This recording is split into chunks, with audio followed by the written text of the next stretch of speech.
AC नूं थल्ले ला के सर्विस करना चाहिए या लगे लगाए नूं करना चाहिए? यानी कि अक्सरीयत कई लोगों की सोच होंगी है कि एसी नूं थल्ले ला के सर्विस किया जाए तो फिर सही सर्विस होंदा है, उत्ते लगा लगाया एसी सर्विस सही नहीं होंदा। तो हुण मैं तुहानूं अपने तौर पर दसना वा कि थल्ले ला के करना चाहिए या उत्ते लगे लगाए नूं करना चाहिए। तो उहदे विच गल इस तरह में कि जे अगर एसी नूं थल्ले उतारीए ना सर्विस करने वास्ते सिर्फ उतारना होए तो सब तो पहले उहदी गैस स्टोर करनी है, उहदी बिजली दीयां तारां उतारनियां ने, पैप नाल खोलने ने जिहड़े कापर दे पाइप हुंदे ने, फिर अंदर वाली मशीन भी थल्ले उतारनी है तो बाहर वाली मशीन जिहड़ी है उन्हें भी थल्ले उतारना है, उन्होंने खोलना है, साफ करना है, सर्विस करके तो फिर फिट कर छड्डना। तो उहदे विच फर्क की पैंदा है कि जदों उहदे अलकी वाले वाल जिहड़े हुंदे ने जदों उन्हां नूं खोलीदा या बंद करीदा ना तो अपनी जगह के उत्ते जिथे पहले सैट होंदे ने उत्थों किते ना किते खराबी लाजमी कर छड्डदे ने ते उहदी वजह तो फिर वो गैस लीक हो जाती है। तो उस तो इलावा दूसरा जिहड़ा पॉइंट है अहम पॉइंट है कि उहदे जिहड़े कापर दे पाइप हुंदे ने बाहर वाली मशीन दे नाल लगे हुंदे ने या अंदर वाली मशीन दे नाल लगे हुंदे ने, जदों उन्हां दे नट शट इत्थों ए खोली दे ने, मिसाल के तौर पर मैं समझा दिंदा वां कि यह नट ज़ाहिर है खोलने ने, यह जिहड़ा अगे सिरा हुंदा ना इनू इस तरह यानी कि फ्लेयर होया हुंदा, उहदा मूँह अगों खुला हुंदा, इनू फ्लेयर कहते हैं। अक्सरीयत दे विच जिहड़े फ्लेयर ने ना यह खराब हो जाते हैं तो गैस लीक होंदी रहिंदी है। इस वास्ते करके मैनू इसे नूं थल्ले ला के सर्विस करना पसंद ही नहीं। तो मैं हुण तुहानूं ये दसां कि असीं करने की आ, साडा की तरीका है कि सर्विस करने वास्ते असीं यह जिहड़ी अंदर वाली मशीन हुंदी है इहदी बाडी नूं खोलने आ, असीं इहदा पेच खोल के उपर वाले हिस्सा उतार लैंदे आ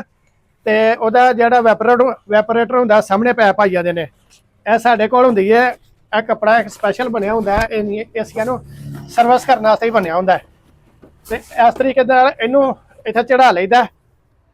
तो दूसरी साइड दे उत्ते असीं की करने आ कि यह जिहड़ी मशीन है साडी प्रैशर वाली मशीन, इहदे नाल असीं पानी वाली बाल्टी लाने आ, बाल्टी दे विच पानी पाईदा, पाइप ला लईदा ते ओह मशीन दे विच आउंदा। यह मशीन जिहड़ी है ना यह प्रैशर बना दिंदी है बहुत अच्छा। ਉਹਦੇ ਨਾਲ फिर ਹੁੰਦਾ की है कि बई ਜਿਹੜੇ ਵਿੱਚ अंदर ਬਲੋਰ ਜਿਹੜਾ ਘੁੰਮਦਾ ਹੁੰਦਾ ਪੱਖਾ ਇਹਦਾ ਉਹਨੂੰ ਵੀ ਇਹਦੇ ਨਾਲ ਸਾਫ਼ ਕਰ ਲਈਦਾ ਤੇ ਜਿਹੜਾ ਕੋਇਲ ਹੁੰਦੇ ਨੇ ਜਾਲੀਆਂ ਜਿਹੜੀਆਂ ਹੁੰਦੀਆਂ ਨੇ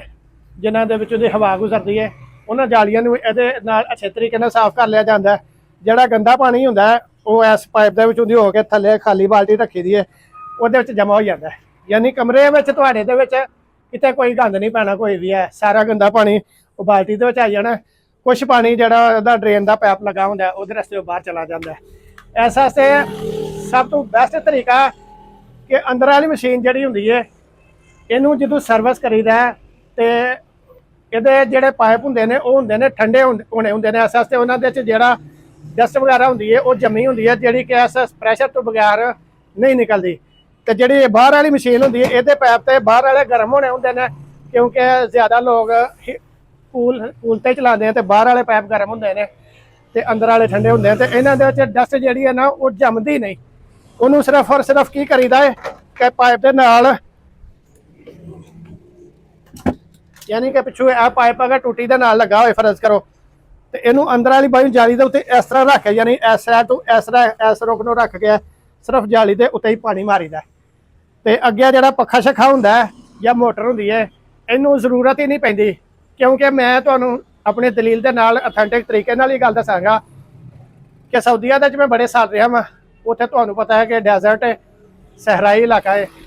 तो डस्ट बहुत ज़्यादा होंदी है कि जिहड़ी कि यह जिहड़ा पक्खा विच घुमदा हुंदा है प्लास्टिक का इहदे विच जिहड़ा कप हुंदा है उहदे विच डस्ट बहुत ज़्यादा फस जाती है। तो उहदी वजह दे नाल इहनूं साफ करना उत्थे बहुत जरूरी हुंदा। पाकिस्तान दे विच तां माशाअल्लाह मौसम भी बहुत प्यारा हुंदा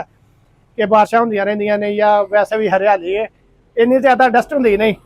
इन्ने सालों के मैनू तकरीबन कोई ऐसा केस नहीं आया कि ज़्यादा डस्ट की वजह से उतो पक्खा प्लास्टिक वाला टुट गया हो या खराब हो गया हो। इस वास्ते इनू ज़्यादा पानी मारन की लोड़ कोई नहीं होंगी कि अगर मोटर का जो पानी मार दिया मोटर के पानी टुट जाए, बैरिंग आवाज़ करनी या मोटर खराब हो जाए, एरर आ जाए। एक बंदे की मैं अगले दिन वीडियो वेखन दिया तो वो इसे गल के लगा सी कि जी वो मोटर जी है ना तुसीं इहदा जैक ला लिया करो, DC इन्वर्टर AC की गल कर रहा सी, इहदा जैक उतार लिया करो, नहीं तो फिर वो जो पक्खा परे घूमते हैं तो ਉਹਦੇ ਨਾਲ ਉਹਦੇ वोल्ट ਜਿਹੜੇ ਨੇ ਬਣਦੀ है बिजली बनती है, मोटर खराब हो जाती है, एरर आ जाता है। इस वास्ते मेरे ए दो शागिर्द ने माशाअल्लाह ਇਹਨਾਂ ਨੇ 2 ਸਾਲਾਂ ਦੇ ਵਿੱਚ ਬਹੁਤ ਸਾਰੇ ਏਸੀ ਇਹਨਾਂ ਨੇ ਸਰਵਿਸ ਕੀਤੇ ਨੇ ਤੇ ਕੀ ਹੈ ਕਿ ਮੇਰੇ ਤਰੀਕੇ ਦੇ ਨਾਲ ਕੀਤੇ ਨੇ। ਇਹਨਾਂ ਨੂੰ ਇਹ ਗੱਲ ਸਮਝਾਈ ਹੈ ਕਿ ਪਾਈਪ ਪੁੱਤਰ ਇਸ ਤਰੀਕੇ ਦੇ ਨਾਲ ਇੰਜ ਕਰਕੇ ਪਾਣੀ ਮਾਰਨਾ, ਇਹਦੇ ਅੱਗੇ ਉਂਗਲੀ ਵੀ ਨਹੀਂ ਰੱਖਣੀ ਕਿ ਬਹੁਤ ਜ਼ਿਆਦਾ ਪ੍ਰੈਸ਼ਰ ਵੱਜੇ ਤੇ ਉਹ ਕਿੱਟ ਦੇ ਵਿੱਚ ਪਾਣੀ ਚਲਾ ਜਾਏ ਜਾਂ ਮੋਟਰ ਦੇ ਵਿੱਚ ਚਲਾ ਜਾਏ ਤੇ ਮੋਟਰ ਖਰਾਬ ਹੋ ਜਾਏ। ਮੇਰੀਆਂ ਗੱਲਾਂ ਥੋੜੀ ਵੀਡੀਓ ਤੇ ਲੰਬੀ ਹੋ ਰਹੀ ਹੈ ਲੇਕਿਨ ਬਹੁਤ ਫਾਇਦੇ ਦੀਆਂ ਨੇ। ਜਿਹੜਾ ਸੁਣ ਲਏਗਾ ਉਹਦਾ ਇਨਸ਼ਾਅੱਲਾ ਉਹਨੂੰ ਇਲਮ 'ਚ ਬਹੁਤ ਜ਼ਿਆਦਾ ਇਜ਼ਾਫਾ ਹੋਏਗਾ ਤੇ ਫਾਇਦਾ ਵੀ ਹੋਏਗਾ। ਤੇ ਇਹ ਵੀ ਜਿਹੜਾ ਨਾ ਆਸਾਨੀ ਤਰ੍ਹਾਂ ਇਸ ਤਰੀਕੇ ਨਾਲ ਲੱਗਾ ਲਗਾਏ ਸਾਫ਼ ਹੋ ਜਾਂਦਾ ਹੈ। ਅੰਦਰ ਵਾਲੀ ਮਸ਼ੀਨ ਵੀ ਹੋ ਜਾਂਦੀ ਹੈ ਤੇ ਫਿਰ ਥੱਲੇ ਜ਼ਰੂਰ ਉਤਾਰਨੇ ਉਹ, ਯਾਨੀ ਸਿਰਫ ਸਰਵਿਸ ਕਰਨ ਵਾਸਤੇ ਅਸੀਂ ਤੇ ਉਤਾਰਦੇ ਹੀ ਨਹੀਂ ਜੇ। ਤੇ ਜਿਹੜਾ ਬਹੁਤਾ ਬਹਿਸ ਕਰੇ ਕਿ ਥੱਲੇ ਲਾਜ਼ਮੀ ਲਾਓ ਤੇ ਅਸੀਂ ਆਨੇ ਭਾਈ ਤੁਸੀਂ ਦੂਸਰੀ ਜਗ੍ਹਾ ਤੋਂ ਜਾ ਕੇ ਕੰਮ ਕਰਾ ਲਓ, ਅਸੀਂ ਨਹੀਂ ਥੱਲੇ ਉਤਾਰ ਕੇ ਕਰਦੇ। ਤੇ ਜੇ ਅਗਰ ਫਰਜ਼ ਕਰੋ ਕਿਸੇ ਨੇ ਏਸੀ ਇੱਕ ਘਰ ਤੋਂ ਉਤਾਰ ਕੇ ਦੂਜੇ ਘਰ ਲੈ ਕੇ ਜਾਣਾ, ਮਜਬੂਰੀ ਹੈ ਕਿ ਏਸੀ ਉਤਾਰਨਾ ਹੀ ਉਤਾਰਨਾ, ਉਹ ਸੂਰਜ ਭਾਵੇਂ ਥੱਲੇ ਉਤਾਰ ਕੇ ਉਹਨੂੰ ਕਰ ਲਓ ਜਾਂ ਜਿਵੇਂ ਮਰਜ਼ੀ ਕਰ ਲਵੋ। ਤੇ ਬਾਕੀ ਹੋਰਨਾਂ ਚੀਜ਼ਾਂ ਨੂੰ ਇੱਧਰ ਵਾਲੇ ਕਿੱਟ ਵਾਲੇ ਹਿੱਸੇ ਨੂੰ ਜਾਂ ਇਹਦੇ ਵਿੱਚ ਜਿਹੜਾ ਕਿੱਟ ਵਾਲਾ ਹਿੱਸਾ ਹੈ ਉਧਰ ਪਾਣੀ ਮਾਰਨਾ ਹੀ ਨਹੀਂ ਹੁੰਦਾ, ਕਿਉਂਕਿ ਕਿੱਟਾਂ ਨੂੰ ਪਾਣੀ ਲੱਗ ਜੇ ਤੇ ਉਹ ਕਿੱਟ ਸੜ ਜਾਂਦੀ ਹੈ, ਐਰਰ ਆ ਜਾਏਗਾ। ਤੇ ਇਸ ਵਾਸਤੇ ਵੀਡੀਓ ਬਸ ਮੇਰੇ ਖਿਆਲ 'ਚ ਕਾਫੀ ਲੰਬੀ ਹੋ ਗਈ ਹੈ, ਕਾਫੀ ਮੈਂ ਮਾਲੂਮਾਤਾਂ ਦਿੱਤੀਆਂ ਨੇ। ਵੀਡੀਓ ਅੱਛੀ ਲੱਗੀ ਤੈਨੂੰ ਲਾਈਕ ਕਰਿਓ, ਚੈਨਲ ਨੂੰ ਸਬਸਕ੍ਰਾਈਬ ਕਰ ਲਓ ਤੇ ਓਕੇ, ਅੱਲਾ ਹਾਫਿਜ਼।